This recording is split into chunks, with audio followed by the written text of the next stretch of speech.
Come, here's to Robin Hood of the merry green wood, and a blessing on his name. Though with shaft and bow he departed long ago, unperishing shall be his fame.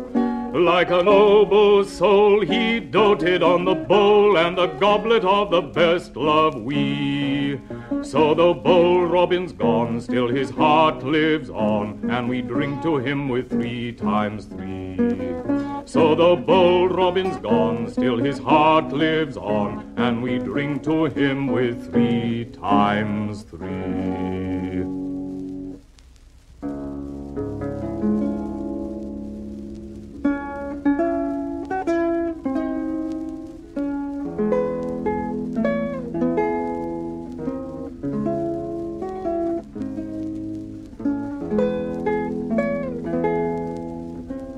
Oh, Willie's large o' limb and lithe, and come o' high degree, and he is gane to Earl Richard to serve for meat and fee.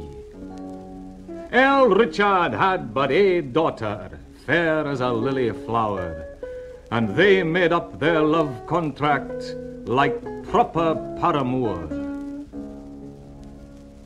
It fell upon a summer's nicht, when the leaves were fair and green, that Willie met his gay lady in Till the Wood alane. Oh, narrow is my gown, Willie, that wont to be sae wide, and gin is a' my fair colour that wont to be my pride. But gin my father should get word what's passed between us twa, before that he should eat or drink, he'd hang you o'er that wa'. But ye'll come to my bower, Willie, just as the sun gaes down, and keep me in your arms twa, and let na me fa down. Oh, when the sun was now gane down, he's down him till her bower, and there by the lee licht of the moon her window she looked o'er. Intil a robe of red scarlet she lapped fearless o' harm, and Willie was large o' lithe and limb, and kept her in his arm. And they've gane to the good green wood, and ere the night was deen, she's born to him a bonny young son, among the leaves sae green. When night was gane and day was come, and the sun began to peep, up and raised the Earl Richard out to his drowsy sleep. He's called upon his merry young men, by 1, by 2, and by 3. Oh, what's come o' my daughter dear, that she's nae come to me? I dreamt a dreary dream last night, God grant it come to good. I dreamt I saw my daughter dear drown in the salt sea flood. But gin my daughter be dead or sick, or yet be stolen awa', I'll mak a vow, and I'll keep it true, I'll hang ye ane and a'. They sought her back, they sought her fore, they sought her up and down. They got her in the good green wood, nursing her bonny young son. He took the bonny boy in his arms and kissed him tenderly. Says, though I would your father hang, your mother is dear to me. He kissed him o'er and o'er again. My grandson I thee claim, and Robin Hood in good green wood, and that shall be your name. And money in sings o' grass, and money in sings o' corn, and money in sings o' Robin Hood kens little where he was born. It wasna in the haw, nor in the painted bower, but it was in the good green wood, among the lily flower.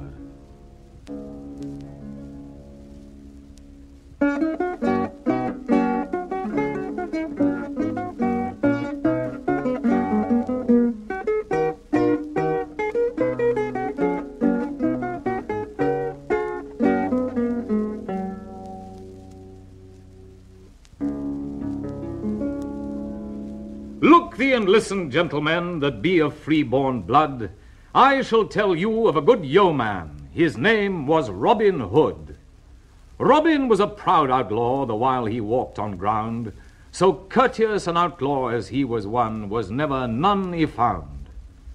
Robin stood in Barnesdale and leaned him to a tree, and by him stood Little John, a good yeoman was he, and also did Will Scarlet, and Much the miller's son. There was none inch of his body but it was worth a groom. Then bespake him Little John all unto Robin Hood, Master, an ye would dine betimes, it would do you much good. Then bespake him good Robin, To dine I have no lest, till that I have some bold baron, or some uncouth guest, till that I have some bold baron that may pay for the best, or else some knight or some squire that dwelleth here by west. A good manner then had Robin in land where that he were. Every day ere he would dine, 3 masses would he hear, the one in worship of the Father, the other of the Holy Ghost. The third was of our dear Lady that he loved aldermost. Robin loved our dear Lady, for doubt of deadly sin would he no company do harm that woman was therein. Master, then said Little John, and we our board shall spread, tell us whither we shall go, and what life we shall lead, where we shall take, where we shall leave, where we shall abide behind, where we shall rob, where we shall reave, where we shall beat and bind. Thereof no force, then said Robin, we shall do well enow, but look ye do no husband harm that tilleth with his plough. No more ye shall no good yeoman that walketh by greenwood shore, nor yet no knight, nor no squire that will be a good fellow. These bishops and these archbishops ye shall them beat and bind. The High Sheriff of Nottingham, him hold ye in your mind. Come, gentlemen all, and listen a while, a story to you I'll unfold, how Robin Hood served the bishop when he robbed him of his gold. As it befell in merry Barnesdale and under the greenwood tree, the Bishop of Hereford was to come by with all his company. Come, kill the venison, said bold Robin Hood. Come, kill me a good fat deer. The bishop's to dine with me today, and he shall pay well for his cheer. We'll kill a fat venison, said bold Robin Hood, and dress it by the highway side, and narrowly watch for the bishop, lest some other way he should ride. He dressed himself up in shepherd's attire, with 6 of his men also, and the Bishop of Hereford came thereby, as about the fire they did go. What matter is this, said the bishop? Or for whom do you make this ado? Or why do you kill the king's venison, when your company is so few? We are shepherds, said bold Robin Hood, and we keep sheep all the year, and we are disposed to be merry this day, and to kill of the king's fat deer. You're brave fellow, said the bishop, and the king of your doing shall know. Therefore make haste, come along with me, for before the king you shall go. Oh, pardon, says bold Robin Hood, oh, pardon, I thee pray, for it never becomes your lordship's coat to take so many lives away. No pardon, the bishop says. No pardon I thee owe. Therefore make haste, come along with me, for before the king you shall go. Robin set his back against a tree and his foot against a thorn, and from underneath his shepherd's coat he pulled out a bugle horn. he put the little end to his mouth, and a loud blast did he blow, till 70 of bold Robin's men came running all on a row, all making obeisance to bold Robin Hood. 'Twas a comely sight for to see. "What matter, my master," said Little John, "that you blow so hastily? Oh, here is the Bishop of Hereford, and no pardon we shall have." "Cut off his head, master," said Little John, "and throw him into his grave." "Oh, pardon," said the bishop, "oh, pardon, I thee pray. For if I had known it had been you, I'd have gone some other way." No pardon, said Robin Hood, no pardon I thee owe. Therefore make haste, come along with me, for to merry Barnesdale you shall go. Then Robin has taken the bishop's hand and led him to merry Barnesdale. He made him to stay and sup with him that night, and to drink wine, beer, and ale. "Call in the reckoning," said the bishop, "for methinks it grows wondrous high." "Lend me your purse, Bishop," said Little John, "and I'll tell you by and by." Then Little John took the bishop's cloak and spread it upon the ground, and out of the bishop's portmanteau he told 300 pound. "So now let him go," said Robin Hood. Said Little John, "That may not be, for I vow and protest he shall sing us a mass before that he go from me."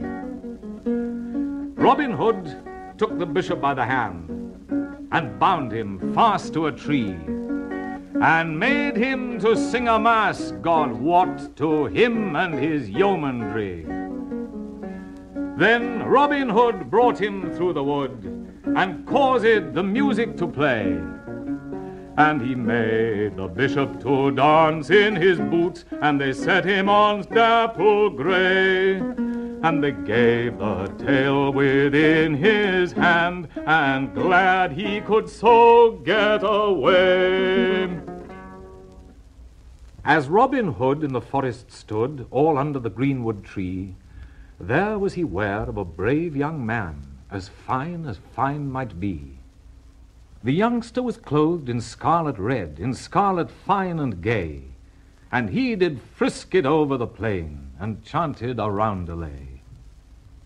As Robin Hood next morning stood amongst the leaves so gay, there did he espy the same young man come drooping along the way. The scarlet he wore the day before, it was clean cast away, and every step he fetched a sigh, alack and well a day. Then stepped forth brave Little John, and Much the miller's son, which made the young man bend his bow when as he saw them come. Stand off, the young man said. "What is your will with me?" "You must come before our master straight under yon greenwood tree." And when he came bold Robin before, Robin asked him courteously, "Oh, hast thou any money to spare for my merry men and me?" "I have no money," the young man said, "but 5 shillings and a ring, and that I have kept this 7 long years to have it at my wedding. Yesterday I should have married a maid, but she is now from me ta'en, and chosen to be an old knight's delight, whereby my poor heart is slain." "What is thy name, then?" said Robin Hood. "Come, tell me without any fail." "By the faith of my body," then said the young man, "my name, it is Allen a Dale."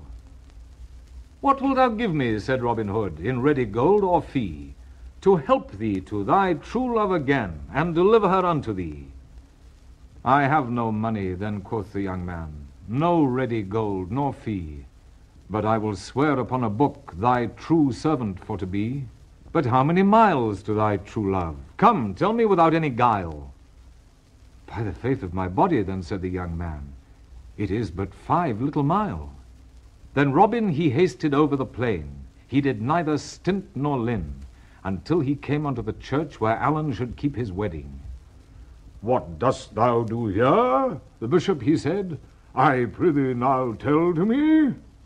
"I am a bold harper," quoth Robin Hood, "and the best in the north country." "Oh, welcome," the bishop he said. "That music best pleaseth me." "You shall have no music," quoth Robin Hood, "till the bride and the bridegroom I see." With that came in a wealthy knight, which was both grave and old, and after him a finicking lass did shine like glistering gold. "This is no fit match," quoth bold Robin Hood, "that you do seem to make here. For since we are come unto the church, the bride she shall choose her own dear." Then Robin Hood put his horn to his mouth, and blew blasts 2 or 3, when 24 bowmen bold came leaping over the lea. And when they came into the churchyard, marching all on a row, the first man was Allen a Dale, to give bold Robin his bow. "This is thy true love, Robin," he said, "young Allen, as I hear say, and you shall be married at this same time, before we depart away." "That shall not be," the bishop he said, "for thy word it shall not stand. They shall be 3 times asked in the church, as the law is of our land." Robin Hood pulled off the bishop's coat and put it upon Little John. "By the faith of my body," then Robin said, "this cloth doth make thee a man." When Little John went into the choir, the people began for to laugh. He asked them 7 times in the church, lest 3 should not be enough. "Who gives me this maid?" Then said Little John. Quoth Robin, "That do I, and he that doth take her from Allen a Dale, full dearly he shall her buy." And thus, having ended this merry wedding, the bride looked as fresh as a queen, and so they returned to the merry green wood, amongst the leaves so green.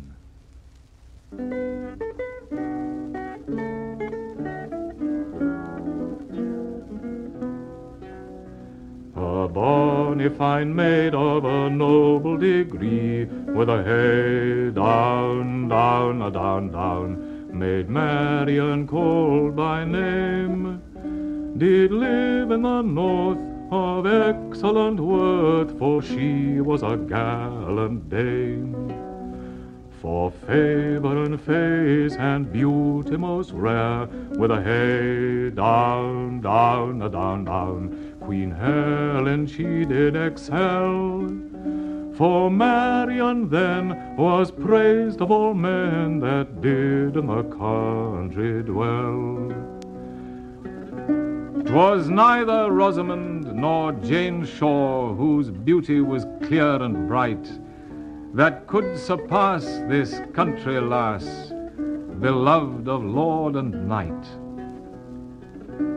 The Earl of Huntingdon, nobly born, that came of noble blood, to Marian went with a good intent, by the name of Robin Hood. With kisses sweet their red lips did meet, with a head down, down, a down, down, for she and the Earl did agree.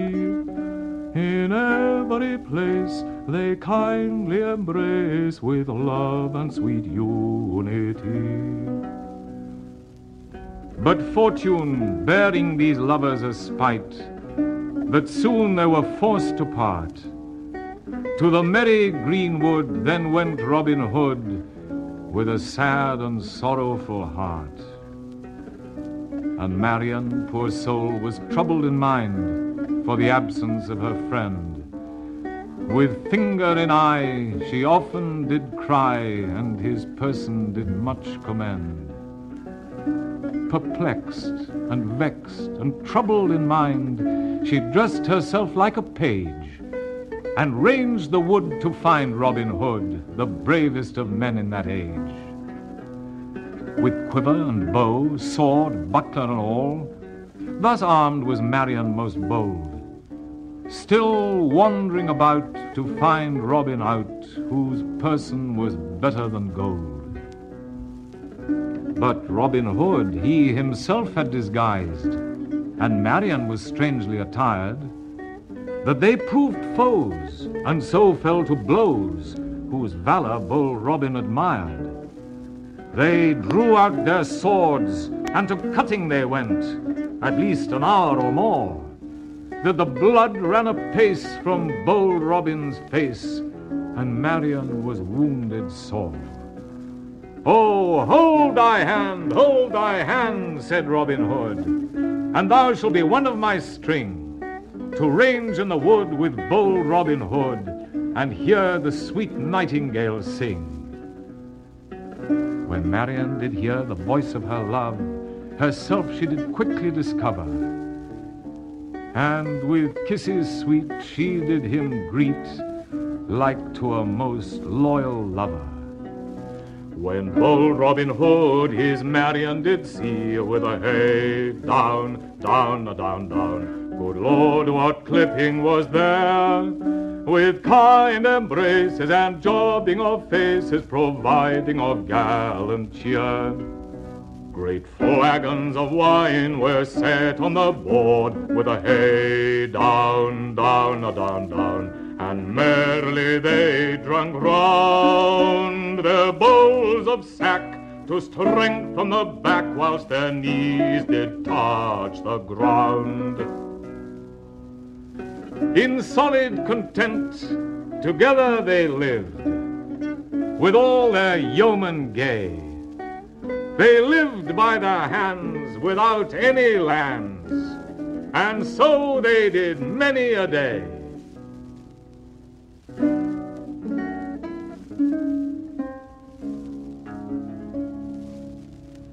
Robin Hood, said Little John, come dance before the Queen. In a red petticoat and a green jacket, a white hose and a green.